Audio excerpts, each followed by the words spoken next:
Hello, beautiful souls, and welcome back to Whispers of Wisdom.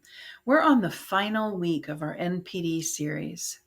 We've explored the foundations of narcissistic personality disorder, identified its relationship patterns, and discovered healing and protection strategies.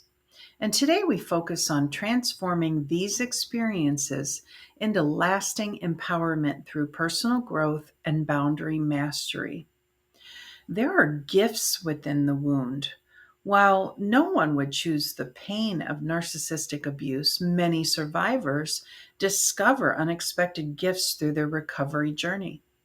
They are deeper self knowledge and authenticity, exceptional emotional intelligence and discernment, profound empathy balanced with healthy boundaries, spiritual awakening and purpose, resilience and inner strength previously undiscovered.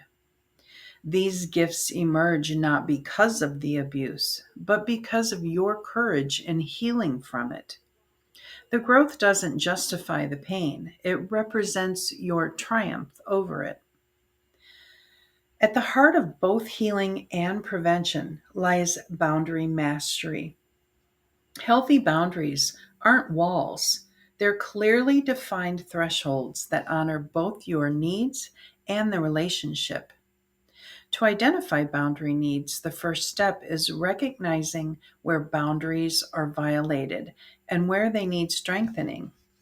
Common areas include emotional boundaries, which is protecting your right to your feelings, physical boundaries, your body, space, and possessions, time and energy boundaries, how you allocate your resources, intellectual boundaries, respect for your thoughts and perspectives, material boundaries, money, property, and shared resources, and digital boundaries, online presence and communications. Different situations called for different boundary styles. Rigid boundaries create necessary distance from active abuse or manipulation. They involve minimal sharing, strict rules of engagement, and significant protective measures. Flexible boundaries allow for connection while maintaining self protection. They involve clear communication about needs, consistent enforcement, and conscious decisions about what to share. Open boundaries work only in relationships with proven trustworthiness and mutual respect. They involve vulnerability with safety, deep sharing, and natural give and take. After narcissistic relationships, you may need rigid boundaries initially, gradually moving towards flexible ones as you heal and with different people in your life. The language of boundaries is clear boundary communication, and that includes direct statements without over explaining, I language rather than accusations, clear consequences you're prepared to enforce, calm, firm delivery without apology.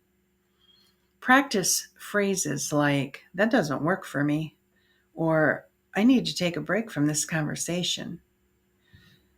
I'm not comfortable with that, or this is what I need in this situation. Setting boundaries is just the beginning.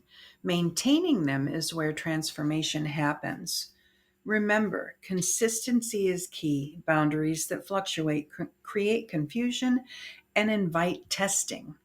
You don't need anyone's permission to set a boundary. Discomfort in others when you set boundaries is not your responsibility to fix. Guilt is a common feeling when setting boundaries after narcissistic relationships. Acknowledge it without letting it dictate your actions. When someone pushes against your boundaries, respond with graduated consequences. Restate the boundary calmly. Name the boundary violation directly. State the consequence that will follow continued violation. Follow through without drama or explanation. The five pillars of post narcissistic growth. Surviving narcissistic relationships offers an opportunity to rebuild your life on stronger foundations. These five pillars support lasting empowerment. The first being radical self trust. Narcissistic relationships systematically undermine your trust in yourself through gaslighting and manipulation. Rebuilding this trust involves validating your perceptions and experiences, honoring your intuition and emotional responses, making decisions and standing by them, practicing self reference instead of external validation. Try beginning each day with the affirmation: I trust myself, my perceptions are valid, my needs matter.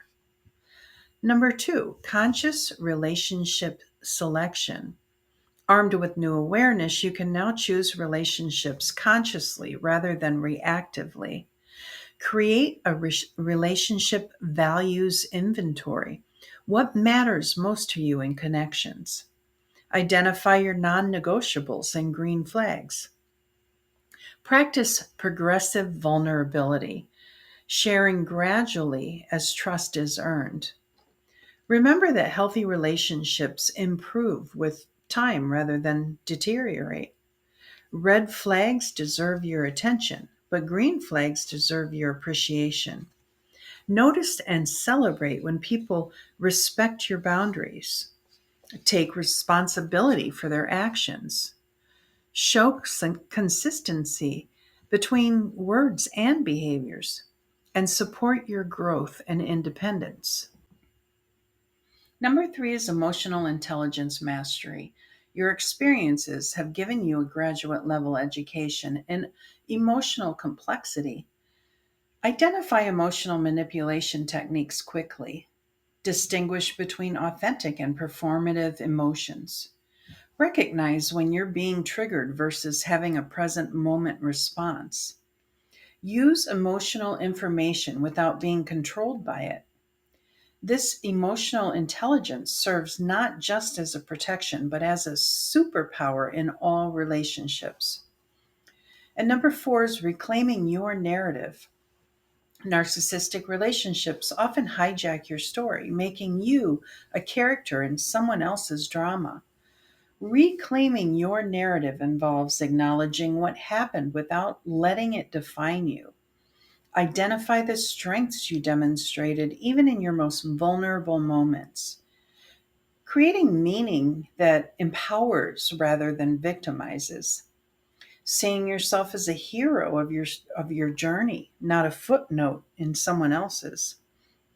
Try this powerful exercise. Write your life story in 3 pages, focusing on your growth throughout all experiences. Number five is integrated wisdom. The ultimate gift is integrated wisdom, the ability to hold complex truths simultaneously. People can have both wonderful and terrible qualities. You can be both vulnerable and strong. Healing happens alongside ongoing pain. You can practice caution without living in fear. Love involves both connection and healthy separation. The wisdom allows for nuances, relationships that honor the complexity of human nature without sacrificing your well being. Let's create your personal empowerment plan and translate these insights into practical daily actions. Morning routine. Begin each day with intentional practices that reinforce your worth and boundaries, like mindfulness meditation focused on self trust, journaling about what you need and deserve today, affirmations that reinforce your boundaries and value. And two, relationship audit. Regularly assess your connections. Is this relationship balanced in give and take? Do I feel energized or depleted after interactions? Are my boundaries respected consistently? Would I want this relationship for someone I love deeply? And number three is boundary check ins. Create weekly time to review your boundary practice. Where did I maintain healthy boundaries this week? Where did I struggle and why? What support do I need to strengthen challenging boundaries? And number four, growth celebration. Acknowledge your progress monthly. Note 3 ways you've honored yourself this month and identify one boundary that's stronger now than before. Recognize one instance where you trusted yourself in a difficult situation. The journey from surviving narcissistic relationships to thriving isn't linear. There will be setbacks, triggers, and moments of doubt. What matters is your overall trajectory and the compassion you show yourself along the way. Remember that your worth was never actually diminished by narcissistic treatment. It was only temporarily obscured from your view. The work you're doing isn't about becoming worthy, it's about remembering the worth that was always yours. As we conclude this series, I want to acknowledge the courage it takes to engage with this material. Whether you're actively healing from narcissistic abuse, supporting someone who is, or simply gaining understanding to protect yourself, your commitment to growth deserves recognition. The community we've built through this series continues beyond these 4 weeks. If you're a reader, I've included a few book suggestions in the podcast description. I also invite you to go to my website, which is listed in the podcast also, to sign up for weekly emails on empowering topics like this one. I will also be posting and sending out invitations for virtual group discussions on Zoom with like-minded people. You can just listen or join in the discussion. And don't worry about the cost. I will have a link to donate if you're able to help support the channel. I'm here to empower and help others heal. If I can help you, reach out to me through my website. Next week, we'll be talking about the spiritual significance of transitions. Until then, please remember you deserve relationships that honor your wholeness, respect your boundaries, and contribute to your joy. Never settle for less than the love you were born to experience. I'm sending you deep respect and love for your journey.